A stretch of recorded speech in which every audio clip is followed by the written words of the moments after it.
Dr. Magno, boa tarde, tudo bem? Boa tarde, José. Boa tarde, Valéria. Estamos aqui à disposição para esse bate-papo aqui na 105.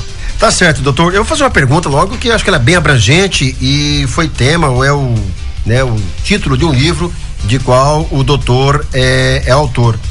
O que você precisa saber sobre eleições? Isso que você precisa saber é para os candidatos ou também é para os eleitores, doutor?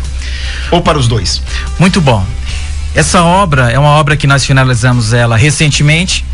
Eu fiz ela em parceria com um grande escritor da nossa cidade, o Hermélio Silva, e como dois profissionais que atuam dentro do movimento eleitoral, nós achamos por bem fazer uma obra que trouxesse a atualização eleitoral e, sob maneira, um tema que gera bastante expectativa para as pessoas, que é propaganda eleitoral. Então, o nosso livro chama Propaganda Eleitoral, o que você precisa saber. Uma obra voltada para o leitor e leitor simples, bem como para todas aquelas pessoas que estão inseridas de alguma maneira dentro do processo eleitoral. Ter o esclarecimento daquilo que pode, daquilo que não pode, de que forma que é feito uma pré-campanha, de que forma que é feito uma campanha eleitoral. Na verdade, é um instrumento, uma ferramenta que vai ajudar a todas as pessoas que precisam de uma forma ou de outra entenderem a respeito desse debate. Boa tarde, doutor Magno. Para o pessoal entender e saber aonde encontrar o livro, que eu acho que hoje, nesse atual momento político, né, de 2020, nós precisamos estar bem informados. Então, o senhor está prestando, né, para a sociedade um favor incrível.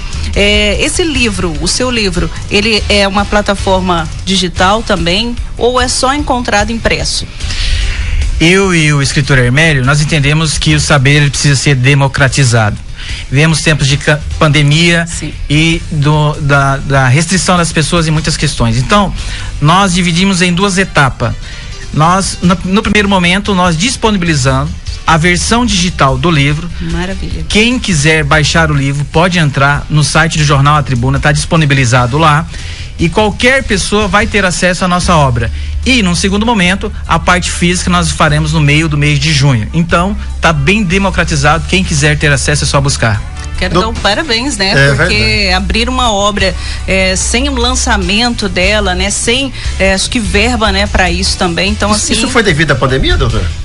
Ou já era um planejamento mesmo? Na verdade, quando nós começamos esse projeto, não existia ainda as restrições da pandemia. Certo. Aí nós achamos por bem usar essa linguagem mais recente e democratizar algo que é tão importante, por isso que a gente disponibilizou também a versão digital. Agora, doutor, voltando a falar sobre eleições, nós sabemos que essas eleições têm as novas leis eleitorais, né? Em vários quesitos houve mudanças.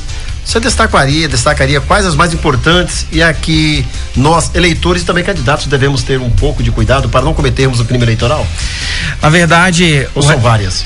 São várias atualizações para 2020. Sobremaneira, uma que vem como pela segunda vez a ser aplicado na lei municipal, que é a alteração da lei 9.504 no seu artigo 36. Em 2016 existia isso, mas como era muito turvo o debate, efetivamente essa possibilidade de atuação, de propagação nas mídias sociais, de propagação da plataforma de trabalho, da valorização de aspectos pessoais na pré-campanha, é um grande avanço que faz com que haja um equilíbrio entre aquelas pessoas que se apresentam como novos com aqueles que já ocupam cargos eletivos. Então, o que há de mais importante nessa evolução da minha reforma é essa. E também vem como uma novidade para 2020 a possibilidade de fazer a arrecadação privada de maneira menor, até o limite de 10% do imposto de renda. O que seria isso, doutor, na prática? Na prática, o que é?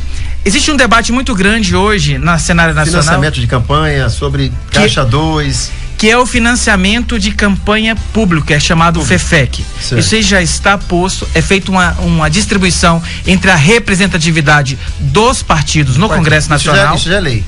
Isso é lei. Aí vem, em 2017, abriu-se a possibilidade daquela chamada vaquinha eletrônica ou robô de arrecadação. Sim. Então, como pré-candidato, isso é novo, como pré-candidato, as pessoas, os agentes que se tornarão candidatos no futuro, eles podem contratar uma empresa, para fazer uma arrecadação prévia no estilo vaquinha, no Isso estilo pode robô. ser feito nas próximas eleições? Pode ser feito nessa eleição, está liberado desde o dia 15 de maio.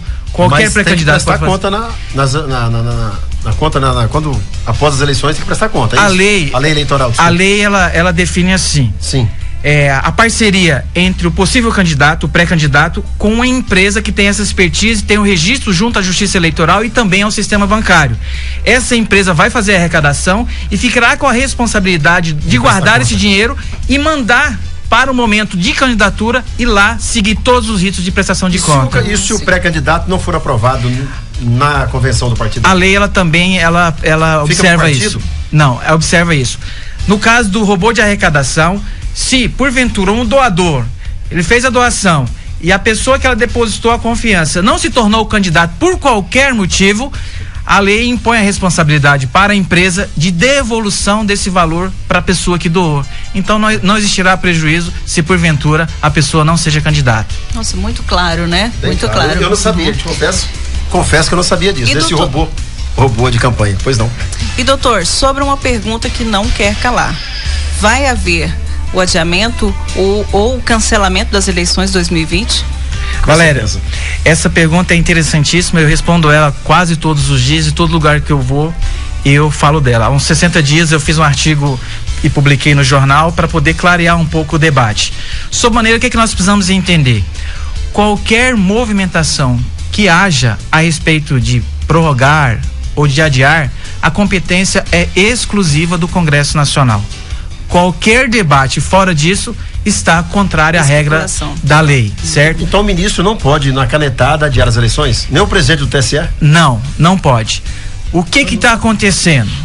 Hoje, em razão da situação pandêmica que assola o país, sob maneira em alguns estados menores e estados maiores, acometido com a questão da pandemia, foi criado uma comissão mista entre o Senado Federal e a Câmara dos Deputados para debaterem o melhor formato para se discutir isso daí. E eles estão chamando o TSE para que o TSE também participe, até porque nenhum movimento, nenhum prazo a ser cumprido pelo TSE mudou.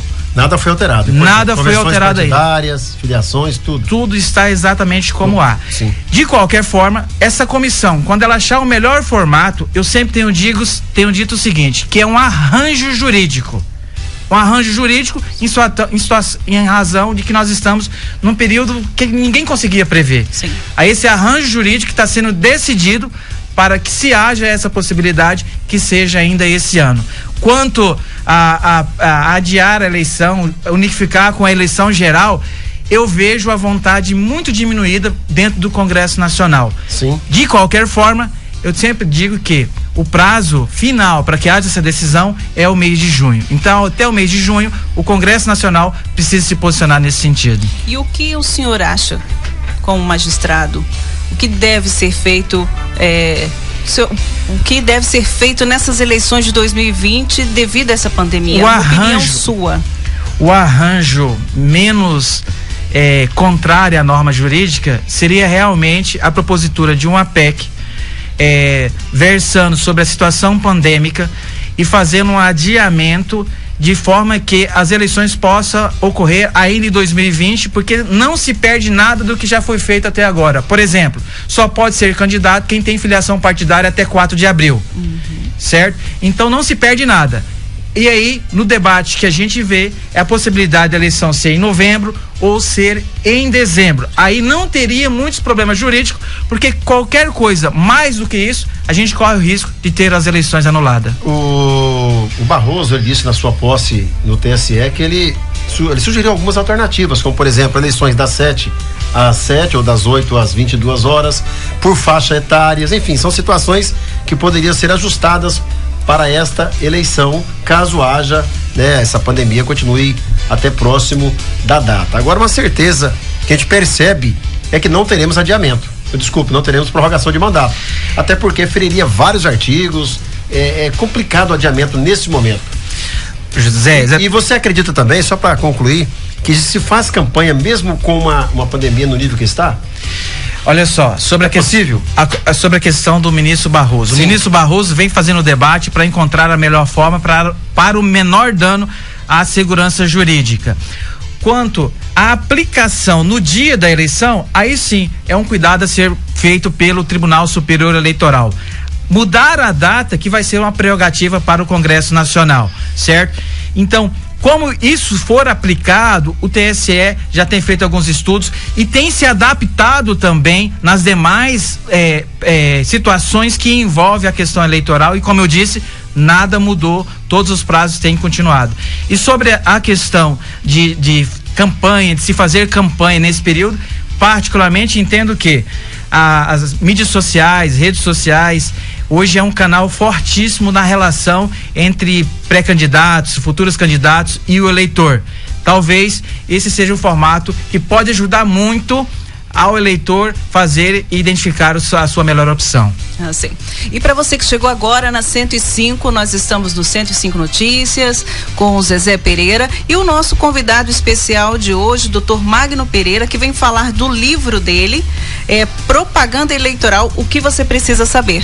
Então, essa pergunta vai para você que é pré-candidato, que está ligadinho na 105 e que quer saber quais são as atitudes que você precisa começar a tomar. Então, doutor, o que o pré-candidato hoje, a vereador, a prefeito, ele já pode falar alguma coisa, já pode se revelar, ou ele tem que ficar retraído?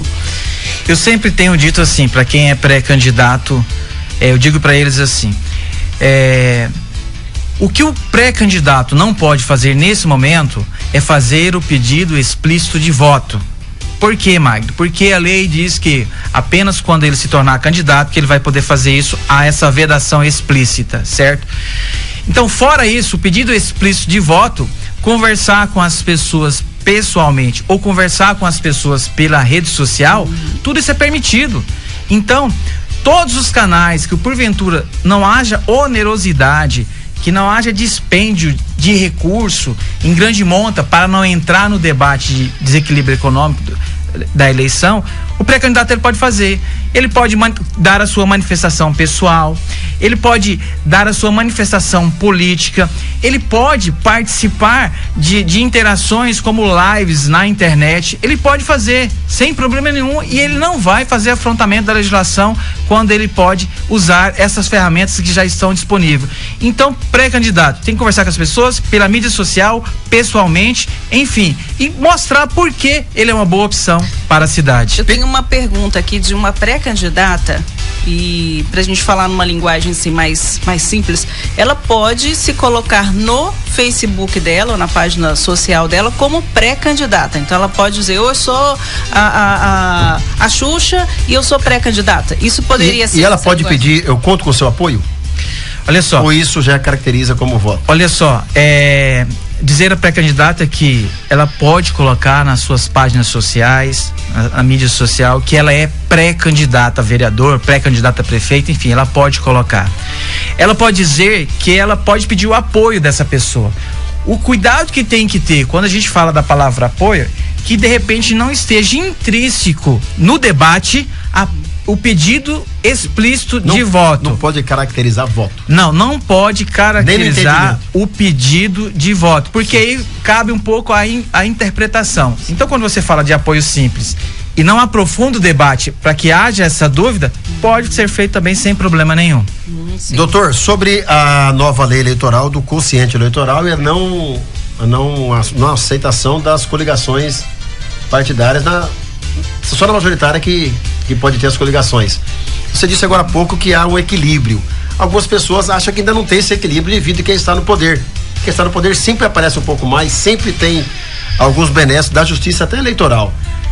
Você acha que mesmo com essas não coligações, favorece quem está no poder ou quem não está no poder, ou alguém sempre vai reclamar? Vou aproveitar para falar dois assuntos bastante importantes que também... E até explicar o quociente eleitoral, como é que será nas próximas eleições, porque tem que ter acho que 10% do quociente, não é isso? Exatamente. Cada partido tem que conseguir, senão não adianta, não consegue vaga.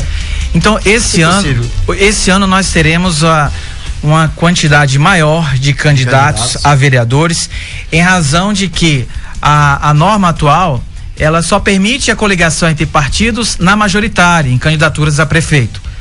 Na proporcional, que são candidaturas a vereadores, não é mais permitido a coligação de partidos. Então, cada partido tem que montar a sua chapa. Sim. Vamos pegar o exemplo de Rondonópolis, 21 vereadores. Qual seria o limite de candidatos?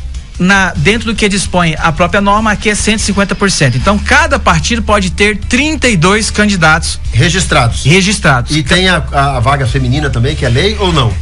Na verdade, é uma divisão de gênero. Se você tem 70% de homens, 30% tem que ser mulher. Se você tiver 70% de mulheres, 30% tem que ser homens. Isso é lei, não tem como fugir. Isso é lei, não tem como. Se infringir, pode ser impugnado. Não é feito o registro das chapas quando não há essa proporcionalidade. Sobre o quociente eleitoral. O quociente eleitoral. Explique-se que tem muita gente que não entende. O quociente eleitoral. Vou explicar de forma. Vamos falar em 100 mil votos válidos. Vou explicar. Esquece o branco, nulo, 100 mil votos bom nas eleições. 100 mil votos. Então, pra gente fechar a conta aqui, primeiro você vai pegar esses 100 mil votos e você vai dividir pela quantidade de cadeiras que existe no município. 21. Então, vamos pra gente arredondar aqui, Zé. Vamos colocar 5 mil. 5 mil. Então, 5 mil é o quociente eleitoral do município de Rondonópolis. Para cada vaga. E aí, o que é feito? Depois você vai pegar a quantidade de votos que os partidos tiveram. Vamos lá, o partido A. O partido A, ele teve 15 mil desses 100 mil. Sim. Então, aí você vai dividir pelo quociente eleitoral. 15 mil dividido por 5 mil, 15 mil. 3 votos. 3 vereadores. 3 vagas de vereadores. Então, aí a gente chama de quociente partidário. Sobra não entra agora, né? A sobra não entra nesse número. Aí, esse formato aí ainda é como era na regra antiga. Não mudou nada. O que mudou agora? Tem uma fórmula que calcula. Quando você pega esse quociente partidário, divide pela quantidade de vagas obtida, no nosso exemplo 3, mais 1. Aí já divide os 15 mil ou a sobra por 4 vagas. Exatamente. Aí cai, no caso, o quociente. Aí esse que levou 3 vagas, vai cair a quantidade de votos deles porque acrescentou mais 1. Nessa primeira rodada, dificilmente esses partidos que tiveram uma sobra considerável ou tiveram uma votação boa, mas uma sobra baixa, vai conseguir a outra vaga. Na regra anterior, certamente os partidos com mais votos, com mais sobra, levavam essa vaga. A famosa legenda, né? Exatamente. Que aí você faz a primeira rodada e na segunda rodada você já faz com todos os partidos envolvidos no pleito. Na sobra. Sim. Na segunda rodada você faz com todos os partidos e aí o que é novo? Nós teremos o fenômeno da possibilidade de que partidos que não atinjam o quociente eleitoral eleja vereador. Exemplo dos 5 mil. O partido tem lá seus 32 candidatos. Eles atingiram 4.800 votos. Pela regra antiga, não entra em conta nenhuma. E pela regra nova, esse partido ele entra na segunda rodada e corre a possibilidade de eleger pelo menos um vereador. Mas desde que, você me corrija se estiver errado, no caso eleito, que ele tenha 10% do quociente, ou seja, no caso de 5 mil tem que ter acima de 500 votos, é isso? Exatamente. Tem que ter 10% do quociente. Nesse caso... Senão não faz ninguém. Todos os puxadores, cabeça de chapas dos partidos, todos têm que ter mais de 10 mil ou mais de 10% do quociente eleitoral. No exemplo nosso, 5 mil nenhum vereador será eleito com menos de 500 votos. 490 não vai para não entra, mesmo partido com 15 mil votos. E aí ele tem dificuldade em razão de cumprir essa regra. Agora, se um candidato tiver 3.500 votos, os demais componente da chapa atingia 4.200, ele pode ser eleito na segunda rodada, não é isso? Na segunda rodada, sim. Na primeira tá fora. Na primeira, porque não entra todos os partidos, só entra aqueles que conseguiram vagas. Na segunda rodada, entra todos os partidos que participaram do pleito. E assim as próximas rodadas. E assim vai passando rodada após rodada até preencher a quantidade de vagas disponível, no caso de Rondonópolis, 21. E suplentes da mesma ordem também? Os suplentes todos viram suplentes. E aí vem, puxando pelos 10%. O suplente, ele é do partido ou ele é da contagem geral, o doutor? O suplente, ele é o suplente do partido. É do partido. Ele tem aquela vinculação do partido, porque o que acontecia anteriormente? Eram vários partidos, ele era o suplente da coligação. Como é chapa pura agora, ele é suplente do partido e o mandato da proporcional tem a vinculação direta com o partido também. E doutor, para quem está ouvindo entender melhor, porque senão eles vão falar assim, nossa, vamos ficar sabendo do resultado só uma semana depois. tudo isso feito digitalmente, né? É contabilizado digital. Assim como é feito o nosso sistema eletrônico de urna eletrônica, a totalização também, ela já prevê essas fórmulas, que são fórmulas, então isso não vai alterar em nada a divulgação dos resultados, não. Mas algo importante que eu digo aqui, para chapas ou para os partidos ou até mesmo para os candidatos, que entender isso é montar a melhor estratégia para conseguir vagas de vereadores. Sim. Porque tem que ter um pouquinho, para você que está ouvindo aí, tem que ter um pouquinho de voto para cada um e nesse percentual mínimo, né, que é recomendado. E uma pergunta, o senhor confia nas eleições digital do Brasil? Você confia nesse processo digital? Na verdade, se a gente for cético, a gente desconfia de tudo nessa vida. Sob maneira, para responder sua pergunta, eu vou dizer assim: eu tive num debate com o Observatório Social, e eu quero dizer publicamente que essa eleição, ela abriu a possibilidade de que entidades que atuem no cuidado à probidade de eleições possam acompanhar o processo eleitoral junto à Justiça Eleitoral. Então, qualquer elo de desconfiança do pleito de segurança no mundo da informática, de fake e tudo mais, existe a possibilidade desse acompanhamento das entidades, não só as entidades constituídas, mas também as entidades da sociedade, As entidades da sociedade, elas podem acompanhar, inclusive a totalização. Existe essa liberdade?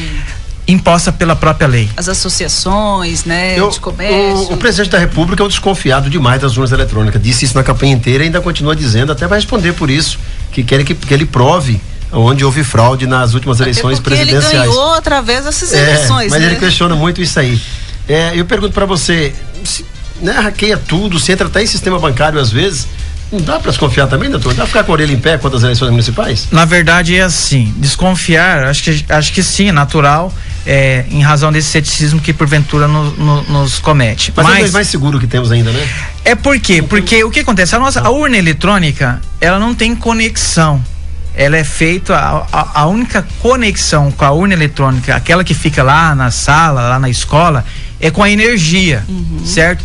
Então, se há o cuidado das pessoas envolvidas, dos partidos, na fiscalização, na totalização, e eu falo isso, eu lembro que, né, nos vários projetos que a gente já atuou, a gente consegue, só com esse acompanhamento lateral, saber do resultado até mais rápido que a Justiça Eleitoral. Sim. Então, essa é a forma de fiscalização. Os partidos fiscalizam. E geralmente bate os números. Os partidos fiscalizam. Os partidos fiscalizam, as entidades fiscalizam e o cidadão fiscaliza. Que pode existir erro? Pode, mas vai dar problema. Então, chegar ao ponto de decidir uma eleição, né? Agora, uma pergunta que eu sempre me fiz: por que os Estados Unidos ou o primeiro mundo não adotou ainda esse estilo de votação? Então, na verdade, eu não saberia te dizer com propriedade, curioso, né? Mas aí eu te digo o seguinte: o formato de eleição nos Estados Unidos é bem diferente do nosso. É bem mais moroso. É dentro de um debate primeiro. Políticos, né? Na verdade, tem até mais partidos, mas os partidos que brigam acabam sendo 2 partidos só. Então, é um processo mais moroso, de um debate interno partidário prolongado, com envolvimento financeiro muito alto, financiamento privado, certo? Lá há essa liberdade maior do cara realmente financiam o candidato que eles querem. Exatamente. E aí, ao final, os partidos fazem essa indicação, certo? Então, por isso que, em razão desse formato, que talvez a urna eletrônica iria ajudar apenas no último momento lá. Seria um custo a mais, então, resumindo, seria um custo a mais, porque ele já tem os candidatos prováveis, né, a ganhar, então não seria tão necessário. Como nós temos N candidatos, é muito escuro pra gente, então já o digital para nós simplifica. Até porque também lá vai dias na apuração, não é somente, né, em 24 horas. Até a própria apuração, estado por estado. Até na verdade, vem os partidos, democratas e o republicano, ele vem primeiro no enfrentamento local, os partidos pelos partidos, né? Aí naquela convenção elege os delegados, aí a formação dos delegados vai indicar quem realmente vai ser o candidato do partido. Então, nos Estados Unidos, o formato é bem diferente, então talvez por isso que eles vão... Eu só para finalizar sobre a questão do voto, o presidente Bolsonaro, ele é a favor da impressão do voto. Uma impressão do voto não seria aí sim uma forma de comprar o voto do eleitor, ou seria uma impressão de voto só para dizer que você votou? Como confirmar, que seria? Né, que confirmando. Se você mostrar a chapa que você votou, eu comprei seu voto, você mostra para mim que eu te pago. Agora, como seria, assim, na sua avaliação, essa impressão do voto? Esse debate é um debate forte. Porque perde a segurança, não perde? Dentre a corte eleitoral nossa, porque quando você pensa na impressão do voto, você vai pelo outro lado do debate da desconfiança. Algo secreto para a sua casa. Você entendeu? Então, você pode fragilizar esse exercício da cidadania, certo? Mas entra na mesma discussão da desconfiança. A desconfiança vai mudar de lado, certo? Porque, veja bem, Por quê? E aí, o que acontece? Quando você chega lá, quem participa como secretário, como presidente da sessão, ou delegados dos partidos, no início você faz a impressão da urna, do boletim da urna, e no final você faz a impressão do boletim da urna do mesmo jeito. Eu acho que é possível ter o controle nisso pra gente não fragilizar a população. Isso. Doutor, a minha última pergunta para o senhor é a seguinte: voltando para Rondonópolis, para você que está ouvindo aí o 105 Notícias, para você que é pré-candidato ou para você que está em dúvida em quem votar, nós estamos vendo hoje na mídia social algo que fere aí o Código de Processo Penal de 12 de julho de 2013. São danos morais. O que fazer, ou o que orientar para esses pré-candidatos que estão denegrindo a imagem do próximo?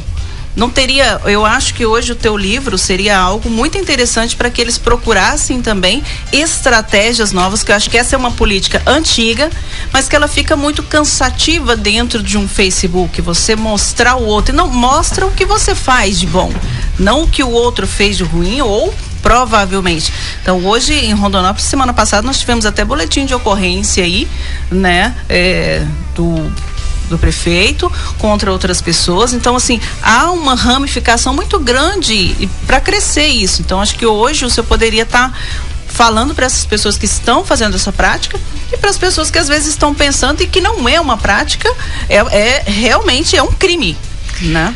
Então, Valéria, olha só, o que eu digo para as pessoas que são pré-candidatos é que é preciso compreender o limite da boa relação social.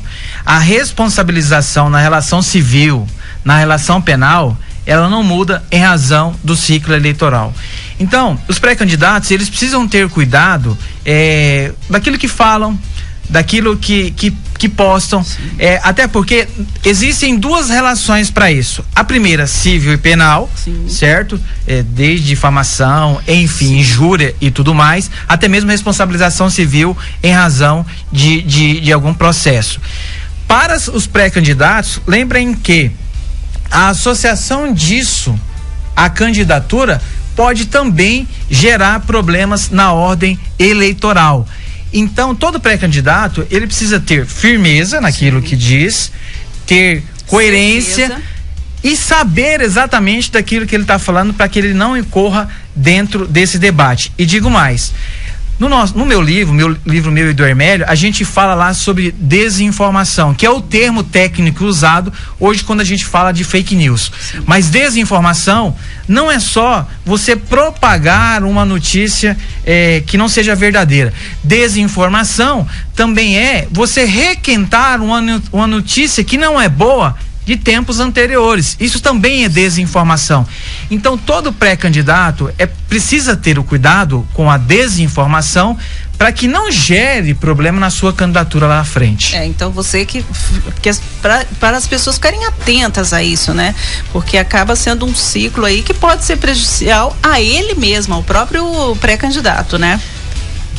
Então, e tudo isso vem dentro da relação boa de sociedade. Então, toda pessoa precisa ter isso claro, e hoje a gente tem instrumentos legais para punir a pessoa que porventura promova ou propague essa desinformação ou essa fake news. Então, para quem vai entrar no pleito aí, que não é fácil, tenha cuidado e tenha bastante clareza e certeza daquilo que está dizendo.